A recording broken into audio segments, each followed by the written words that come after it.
Hello everyone, welcome back to Sankala YouTube channel. So ಇವತ್ತಿನ recipe ಬಂದುಬಿಟ್ಟು ಚೌಳಿಕಾಯಿ. ಬ್ಯಾಂಗ್ಳೂರ್ ಸೈಡೆಲ್ಲ ಇದನ್ನು ಗೋರಿಕಾಯಿ ಅಂತ ಹೇಳ್ತಾರೆ. ಸೊ ಚೌಳಿಕಾಯಿನ ನಾವು ಎರಡು ಟೈಪಲ್ಲಿ ಮಾಡ್ಬೋದು. ಒಂದು ಬೇಯಿಸ್ಬಿಟ್ಟು ಮಾಡ್ಬೋದು, ಇನ್ನೊಂದು ಹುರಿದ್ಬಿಟ್ಟು ಮಾಡ್ಬೋದು. ಸೊ ನಾನಿವತ್ತು ನಿಮ್ಮ ಮುಂದೆ ಮಾಡ್ತಿರೋ ರೆಸಿಪಿ ಬಂದುಬಿಟ್ಟು ಫ್ರೈ ಮಾಡಿಬಿಟ್ಟು ಮಾಡ್ತಿರೋದು ಚೌಳಿಕಾಯಿನ. ಮೊದಲನೇದಾಗಿ ಚೌಳಿಕಾಯಿನ ತೊಗೊಂಡಿದ್ದೀನಿ. ಅದನ್ನು ನೀಟಾಗಿ ತೊಳೆದ್ಬಿಟ್ಟು ಇಟ್ಟಿದ್ದೀನಿ. ನಾನು ನೋಡ್ತಿರ್ಬೋದು ಚೌಳಿಕಾಯಿ ತುಂಬ ಎಳೆದಿದೆ. ಅದನ್ನ ತೊಳೆದ್ಬಿಟ್ಟು ನೀಟಾಗಿ ಒಂದೇ ಸೈಜಲ್ಲಿ ಕಟ್ ಮಾಡಿ ಇಟ್ಕೊಂಡಿದ್ದೀನಿ.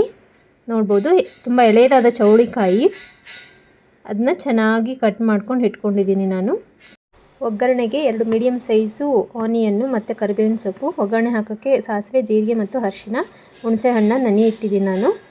ಆಮೇಲೆ ಒಂದು 4ರಿಂದ 5 ಹಸಿಮೆಣಸಿನ್ಕಾಯಿನ ಮಿಕ್ಸಿಗೆ ಹಾಕ್ಕೊಂಡು ಇಟ್ಕೊಂಡಿದ್ದೀನಿ. ಆಮೇಲೆ ಗುರೆಳ್ ಪುಡಿ ಅಥವಾ ಖಾರಳ ಪುಡಿ ಅಂತ ಹೇಳ್ತಾರೆ, ಅದನ್ನು ಮತ್ತು ಒಂದು ಸ್ವಲ್ಪ ರುಚಿಗೆ ತಕ್ಕಷ್ಟು ಬೆಲ್ಲನ ತೊಗೊಂಡಿದ್ದೀನಿ. ಸೊ ಇದೆಲ್ಲನ ನಾವು ಒಗ್ಗರಣೆ ಹಾಕೋಕ್ಕೆ ರೆಡಿ ಮಾಡಿ ಇಟ್ಕೊಂಡಿದ್ದೀನಿ ನಾನು.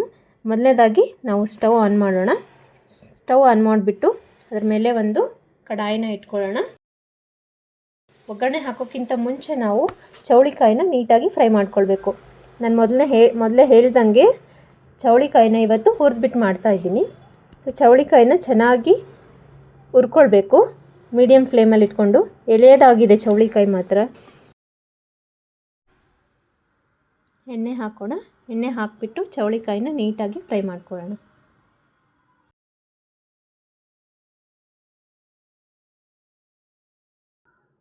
ಇವಾಗ ಚೌಳಿಕಾಯಿ ಚೆನ್ನಾಗಿ ಫ್ರೈ ಆಗಿದೆ. ಒಂದೇನಿಲ್ಲ ಅಂದರೆ 5ರಿಂದ 7 ನಿಮಿಷದವರೆಗೂ ಚೌಳಿಕಾಯಿ ನೀಟಾಗಿ ಫ್ರೈ ಮಾಡ್ಕೊಳ್ಬೇಕು. ಒಂದು ಸ್ವಲ್ಪ ಗಟ್ಟಿಯಾಗಿರುತ್ತೆ ಚೌಳಿಕಾಯಿ, ಒಂದು ಸ್ವಲ್ಪ ಟೈಮ್ ಹಿಡಿಯುತ್ತೆ ಫ್ರೈ ಮಾಡ್ಕೊಳ್ಳೋಕ್ಕೆ. ಇವಾಗ ಚೌಳಿಕಾಯಿ ನೀಟಾಗಿ ಫ್ರೈ ಆಗಿದೆ, ನೋಡ್ತಿರ್ಬೋದು. ಸೊ ಅದನ್ನು ಸೈಡಲ್ಲಿ ಎತ್ತಿಟ್ಕೊಂಡು ಇವಾಗ ಒಗ್ಗರಣೆಗೆ ರೆಡಿ ಮಾಡ್ಕೊಳ್ಳೋಣ.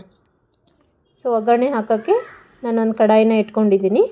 ಆ ಕಡಾಯಿ ಒಳಗಡೆ ಕಡಾಯಿ ಬಿಸಿ ಆದಮೇಲೆ ಅದರಲ್ಲಿ ನಾವು ಒಂದು ಸ್ವಲ್ಪ ಎಣ್ಣೆನ ಹಾಕ್ಕೊಳ್ಳೋಣ.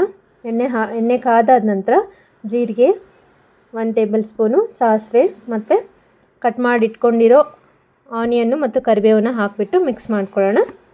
ಚೆನ್ನಾಗಿ ಮೀಡಿಯಮ್ ಫ್ಲೇಮಲ್ಲಿ ಇಟ್ಕೊಂಡ್ಬಿಟ್ಟು ಆನಿಯನ್ನು ಸ್ವಲ್ಪ ಕೆಂಬಣ್ಣ ಬರೋ ತನಕ ನಾವು ಫ್ರೈ ಮಾಡ್ಕೊಳ್ಳೋಣ. ಇವಾಗ ನೋಡ್ತಿರ್ಬೋದು ಆನಿಯನ್ ಮತ್ತು ಕರಿಬೇವು ಚೆನ್ನಾಗಿ ಫ್ರೈ ಆಗಿದೆ. ಅದಾದಮೇಲೆ ನಾವು ಮಿಕ್ಸಿ ಜಾರಲ್ಲಿ ಹಾಕಿಟ್ಕೊಂಡಿರೋ ಮೆಣಸಿನ್ಕಾಯಿ ಪೇಸ್ಟ್ನ ಅದಕ್ಕೆ ಹಾಕ್ಕೊಳ್ಳೋಣ ಒಗ್ಗರಣೆಗೆ. ಇವಾಗ ಮೆಣಸಿನ್ಕಾಯಿ ಪೇಸ್ಟ್ನ ಹಾಕಿಬಿಟ್ಟು ಚೆನ್ನಾಗಿ ಫ್ರೈ ಮಾಡ್ಕೊಳ್ಳೋಣ. ಹಸಿ ವಾಸನೆ ಎಲ್ಲ ಹೋಗಬೇಕದು.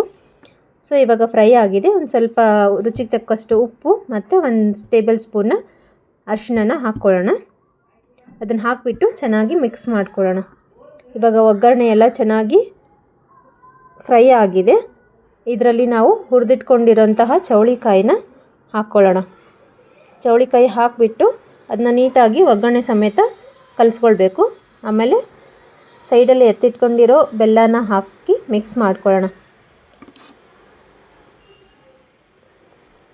ಒಂದು ಸ್ವಲ್ಪ ಬೆಂದಾದ ಮೇಲೆ ಹುಣಸೆ ರಸನ ಏನಿಟ್ಟಿದ್ವಲ್ಲ ಅದನ್ನು ನೀಟಾಗಿ ಕಲಿಸ್ಬಿಟ್ಟು ಹುಣಸೆ ರಸನ ಸಹ ಪಲ್ಯಕ್ಕೆ ಹಾಕ್ಕೊಳ್ಳೋಣ. ಹಾಕಿಬಿಟ್ಟು ಒಂದು 3ರಿಂದ 4 ನಿಮಿಷ ಲಿಡ್ನ ಕ್ಲೋಸ್ ಮಾಡಿಟ್ಬಿಟ್ಟು ಬೇಯಿಸೋಣ. ಇವಾಗ ನೋಡ್ತಿರ್ಬೋದು ಪಲ್ಯ ಚೆನ್ನಾಗಿ ಬೇಯ್ತಾ ಇದೆ. ಇವಾಗ ನಾವು ಗುರೆಳ್ ಪುಡಿ ಅಥವಾ ಖಾರಳ ಪುಡಿ ಅಂತ ಹೇಳ್ತೀವಿ, ಅದನ್ನು ಮತ್ತು ಕೊತ್ತಂಬರಿನ ಹಾಕಿಬಿಟ್ಟು ಇನ್ನೊಂದು 2ರಿಂದ 3 ನಿಮಿಷದವರೆಗೂ ಚೆನ್ನಾಗಿ ಬೇಯಿಸ್ಕೊಳ್ಳೋಣ ಪಲ್ಯ. ಇವಾಗ ಚೌಳಿಕಾಯಿ ಪೂರ್ತಿಯಾಗಿ ಬೆಂದಿದೆ. ಚೌಳಿಕಾಯಿ ಪಲ್ಯ ರೆಡಿಯಾಗಿದೆ.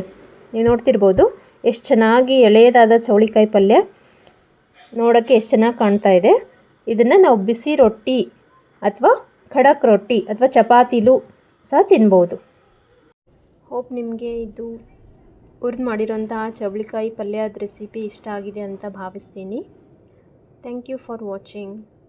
ಚಾನಲ್ನ ಸಬ್ಸ್ಕ್ರೈಬ್ ಮಾಡೋದು ಮಾತ್ರ ಮರಿಬೇಡಿ.